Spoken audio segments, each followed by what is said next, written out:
என்னங்க சொல்றீங்க? விவசாயிங்க மேல கண்ணீர் புகை வீசினாங்களா? இந்த கேளம்பாக்கம் பஸ் நிலையத்துல புது பேருந்து நிலையத்தை திறந்துட்டீங்க. அது கேளம்பாக்கம் இல்ல கிளாம்பாக்கம். முதல்ல அதை கிளியர் வரணும். நீங்க அவசரத்துல போய் திறந்துட்டீங்க. எதிர்கட்சி தலைவர்கள் சொன்னது போல சிறு சிறு பிரச்சனைகள் மட்டுமல்ல, பெரும் பெரும் பிரச்சனைகள் எல்லாம் இருந்தது. அதையும் தீர்த்து வைத்து தான் திறந்து வைத்திருக்கிறோம். அதிமுகவை சேர்ந்த முன்னாள் அமைச்சர்கள் அவரை வச்சு செஞ்சுக்கிட்டு இருக்காங்க. பேசுறது பாருங்க, சகிக்க முடியலங்க. லேங்கி வைக்கிற மாதிரி. ஐயா, மண்கூரை நம்பி போறவங்க கதை அவ்வளவுதான். அது மறுப்பு செய்தியை வெளியிடணும், இல்லனா சட்டப்படி நடவடிக்கை எடுக்கப்படும் விஜய் வசந்த் எம்பி அவர்கள் அறிக்கை வெளியிட்டிருக்காரு. இன்னைக்கு இவர் தமிழ்நாட்டுல கவர்னரா இருப்பாரு. ஆனா நாளைக்கு காலையில விடிஞ்ச உடனே நீங்க பேசாம மத்திய பிரதேசத்துக்கு கவர்னரா போயிருங்கன்னு குடியரசுத் தலைவர் சொன்னா இவர் போய் தான் ஆகணும்.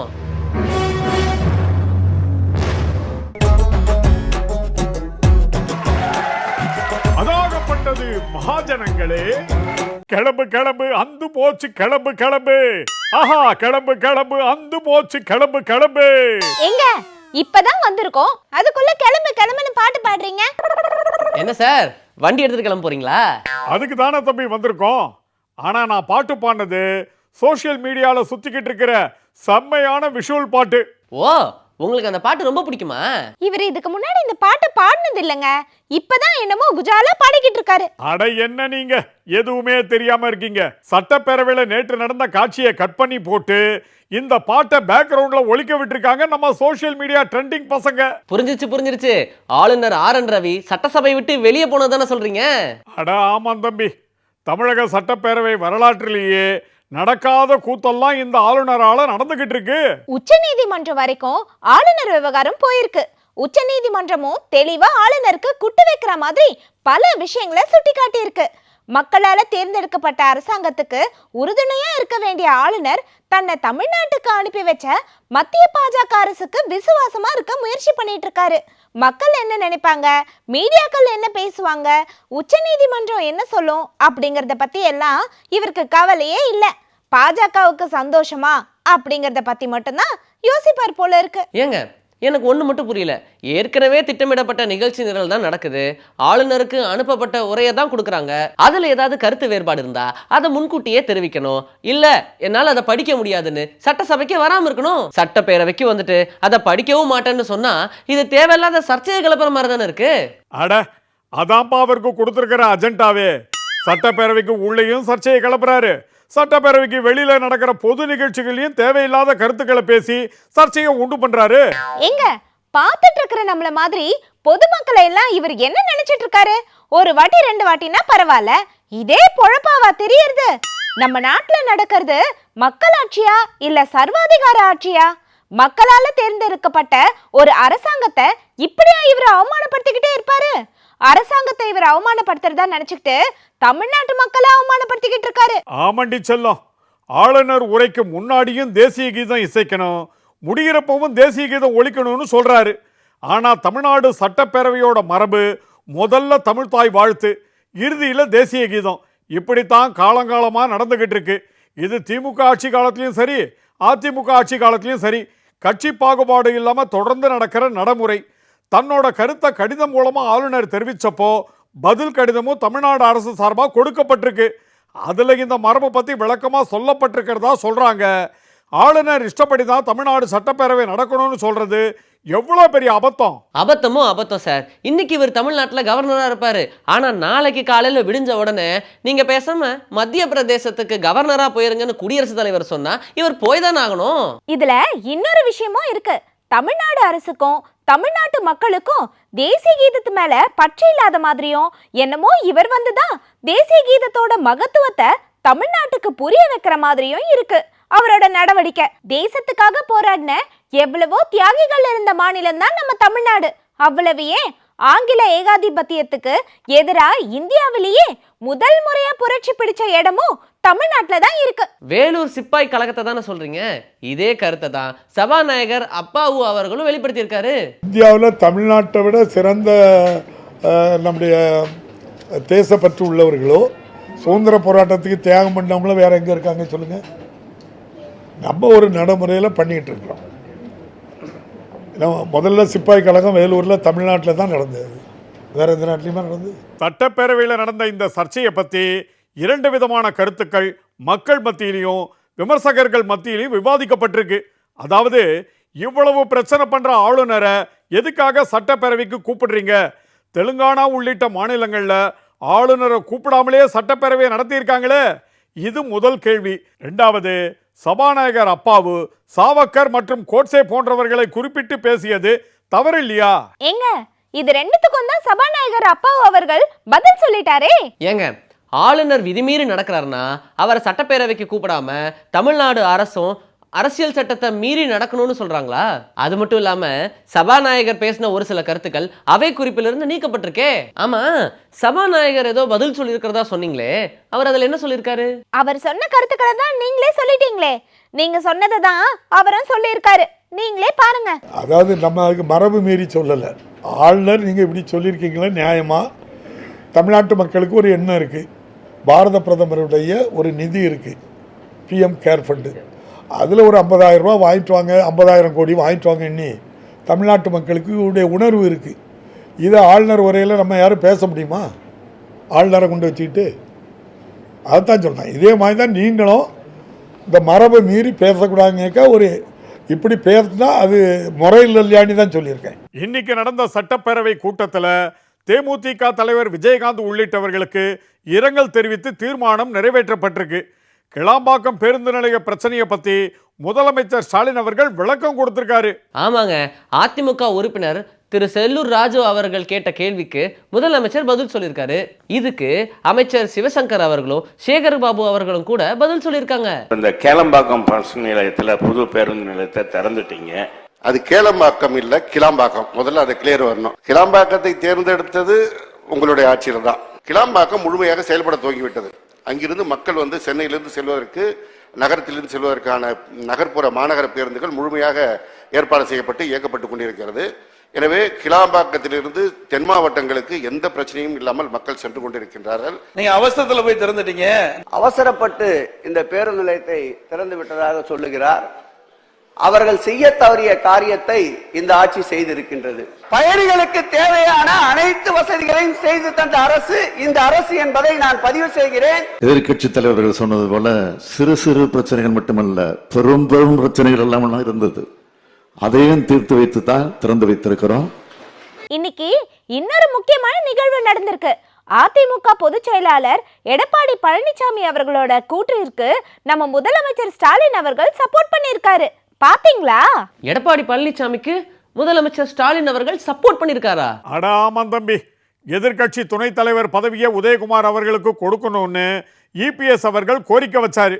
அது மட்டும் இல்ல, இருக்கையை மரபுப்படி ஒதுக்கணும்னு சொன்னாரு. இதுக்கு முதலமைச்சர் ஸ்டாலின் அவர்கள் EPS முன்வைத்த கோரிக்கையை மறுபரிசீலனை செய்ய வேண்டும் என்று முதலமைச்சர் சொன்னார். சபாநாயகர் அப்பாவு அவர்களும் இந்த கோரிக்கையை மறுபரிசீலனை செஞ்சு நடவடிக்கை எடுக்கப்படும் அறிவிச்சிருக்காரு. தங்கள் கட்சிக்கு துணைத் தலைவராக தேர்ந்தெடுக்கப்பட்டிருக்கக்கூடிய திரு உதயகுமார் அவர்களுக்கு இடம் ஒதுக்கி தர பிரச்சனை குறித்து தொடர்ந்து இந்த அவையிலே பேசிக் கொண்டிருக்கிறார்கள்.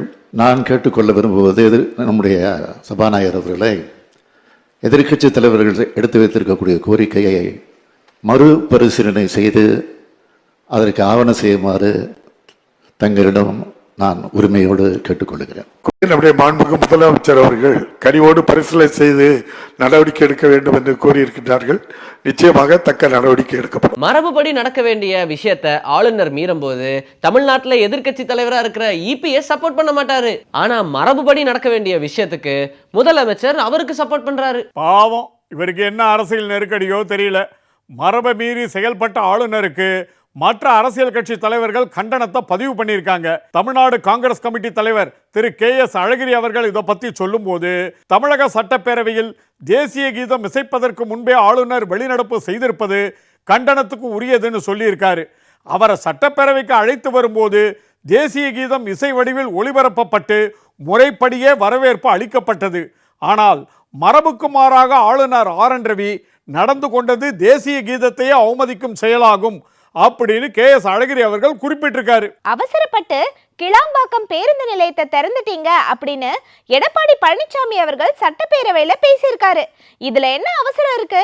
சட்டப்பேரவைக்கு இப்ப தேர்தல் வரப்போகுதா என்ன? ஆனா நாடாளுமன்ற தேர்தல் வர்றதுக்காக அவசரப்பட்டு ராமர் கோவிலை திறந்திருக்காங்க மத்திய பாஜக அரசாங்கம். அத அவர் வெளிப்படையா கண்டிக்கலையே. ஏங்க நீங்க சொல்றத பார்த்தா இன்னும் பாஜக பாஸ் அவருக்கு இருக்குன்னு நினைக்கிறீங்களா? அதான் வெட்டு 1 துண்டு 2ன்னு பாஜக கூட கூட்டணி இல்லைன்னு சொல்லிட்டாரு. தேர்தல் நெருங்க நெருங்க பாசம் குறைஞ்சு பகை அதிகமாகிறது சகஜம் தானே. பாவம் நம்ம அண்ணாமலை தான் படாத பாடு படுறாரு. என்னங்க திடீர்னு அண்ணாமலை மேல பாசமா பேசுறீங்க? அண்ணாமலையோட பரிதாபமான நிலைமையை பார்த்து எனக்கு அவர் மேல பாசம் வந்துருச்சு செல்லக்குட்டி. அதிமுகவை சேர்ந்த முன்னாள் அமைச்சர்கள் அவரை வச்சு செஞ்சுக்கிட்டு இருக்காங்க. ஒருத்தர் அவரை லேகியம் விற்கிறவர்னு சொல்றாரு, இன்னொருத்தர் மண் குதிரைன்னு சொல்றாரு. பாவம் அண்ணாமலை நடப்பயணத்துல ஒழுங்கா நடக்க கூட முடியல. பேசுறது பாருங்க சகிக்க முடியலங்க. லேகி விற்கிற மாதிரி ஐயா ஐயா இது நடந்துச்சு ஐயா, இது போச்சு ஐயா, இந்த லேகி நீங்க சாப்பிடுங்க ஐயா. மண்குதிரையை நம்பி போறவங்க கதை அவ்வளவுதான். அது டெல்லியில ட்ரோன் மூலியமா விவசாயிங்க மேல கண்ணீர் புகை வீசப்பட்டிருக்கு பாத்தீங்களா? என்னங்க சொல்றீங்க? விவசாயிங்க மேல கண்ணீர் புகை வீசினாங்களா? எதுக்கு? டெல்லியில என்னதான் நடக்குது? மத்திய அரசு கொண்டு வந்த 3 வேளாண் சட்டங்களை எதிர்த்து கடந்த 2020ஆம் ஆண்டு டெல்லி எல்லைகளை முற்றுகையிட்டு விவசாயிகள் தொடர் போராட்டம் நடத்தினாங்க.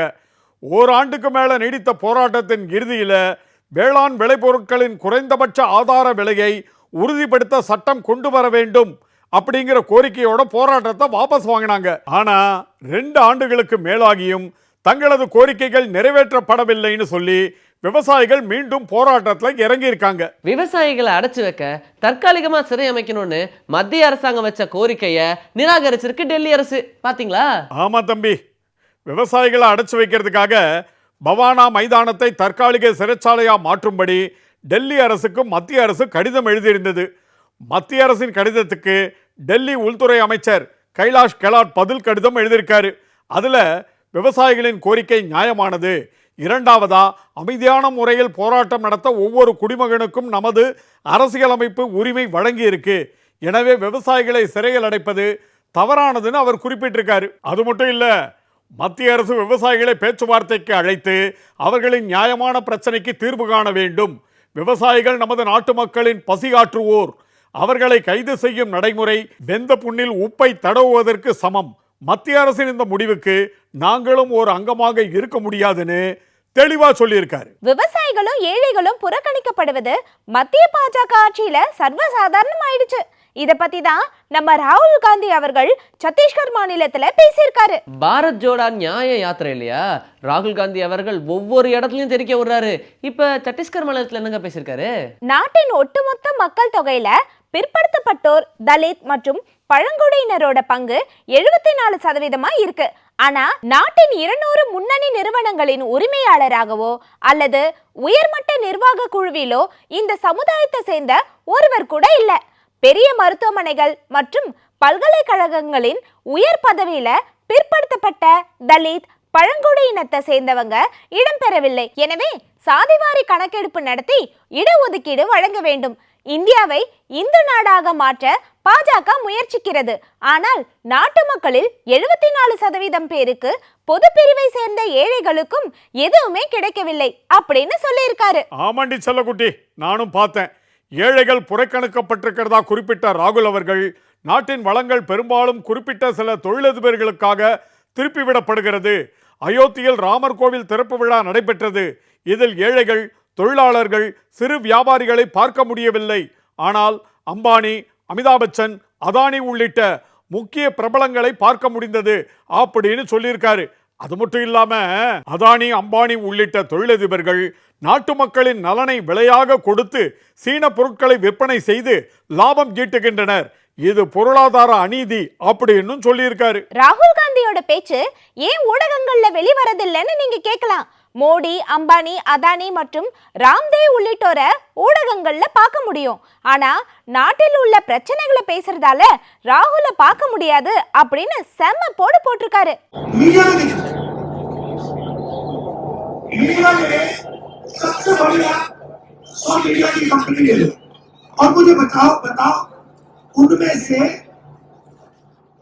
उनके मालिकों में से पिछड़े दलित आदिवासी कितने? 0। ठीक है, छोड़ो। और ठीक है भैया, आदिवासी दलित पिछड़े लोग कहते हैं मालिक नहीं बनना चाहते, मान लो, तो फिर मुझे बताओ मैनेजमेंट में कितने? सीनियर अफसरों में से मीडिया में दलित आदिवासी पिछड़े कितने? ஊடகம்னு சொன்னோன்னு தான் ஞாபகத்துக்கு வருது, நம்ம கன்னியாகுமரி எம்பி விஜய் வசந்த் அவர்களை பத்தி ஒரு ஊடகம் தவறான செய்தி வெளியிட்டுச்சே, பாத்தீங்களா? பார்த்தேன் தம்பி. தொகுதி மேம்பாட்டு நிதியில 2 கோடி ரூபாய் மட்டும் செலவழிச்சு இருக்கிறதாவும் மீதி தொகையை வீணடிச்சதாகவும் விஜய் வசந்த் எம்பி பத்தி தவறான செய்தியை தனியார் தொலைக்காட்சி வெளியிட்டிருக்கு. அதை சுட்டிக்காட்டி மறுப்பு செய்தியை வெளியிடணும், இல்லனா சட்டப்படி நடவடிக்கை எடுக்கப்படும்னு விஜய் வசந்த் எம்பி அவர்கள் அறிக்கை வெளியிட்டிருக்காரு. ஆமாங்க, கடந்த 5 ஆண்டுகள்ல ஒதுக்கப்பட்ட 17 கோடி ரூபாயில 16.65 கோடி ரூபாய் மக்கள் நல திட்டங்களுக்காக ஒதுக்கப்பட்டதையும் 35 லட்சம் ரூபாய் அரசின் நிர்வாக செலவுகளுக்காக ஒதுக்கப்பட்டதையும் அவர் விளக்கமா குறிப்பிட்டிருக்காரு. தன்னுடைய தந்தை அமரர் வசந்தகுமார் அவர்கள் நாடாளுமன்ற உறுப்பினராக பணியாற்றிய போதும் தான் தற்போது நாடாளுமன்ற உறுப்பினராக பணியாற்றி வரும்போதும் கிடைக்கும் ஒவ்வொரு வாய்ப்பையும் வீணாக்காமல் மக்கள் பணி செய்து வருவதாகவும் அவர் விளக்கமா பதிவு பண்ணியிருக்காரு. ஏங்க, தன்னுடைய சொந்த பணத்திலேயே ஏழை எளிய மக்களுக்கு உதவி செய்யறத வழக்கமா வச்சிருந்தாரு நம்ம வசந்தகுமார் அவர்கள். அவருடைய மகன் விஜய் வசந்த் அவர்களும் அவருடைய பாணியிலேயே மக்களுக்கு நிறைய நல்ல விஷயங்களை செஞ்சு வந்துட்டு இருக்காங்க. இவங்களா பொது சொத்துல முறைகேடு பண்ணுவாங்க? கரெக்டா சொன்னீங்க தம்பி. அப்படியே பைக் ரேட்டையும் கரெக்டா சொல்லிடுங்க. ரொம்ப நல்லவரா இருக்கீங்க. உங்களை போய் நான் ஏமாத்துவேனா? நீங்க ரேட்டை மட்டும் சொல்லுங்க சார், மத்ததெல்லாம் நாங்க பாத்துக்கிறோம். ஹலோ, ஆமா சார், இங்க தான் இருக்காங்க. என்னது, 2 பேரும் பைக் திருடர்களா? ஆஹா செல்லக்குட்டி, எவனோ போட்டு கொடுத்துட்டான். வா இங்க இருந்து எஸ்கேப் ஆயிடுவோம். அட பாவிகளா, பாக்குறதுக்கு நல்லவங்க மாதிரியே இருக்கீங்க. நீங்களா பைக் திருடங்க? யோ, அதுக்காக நெத்தில எழுதி ஒட்டிக்கிட்டா வர முடியும்? ஏங்க வாங்க போலாம், இவன் சரிப்பட்டு வர மாட்டான். அடுத்த கடைக்கு போலாம். அதாகப்பட்டது மகாஜனங்களே.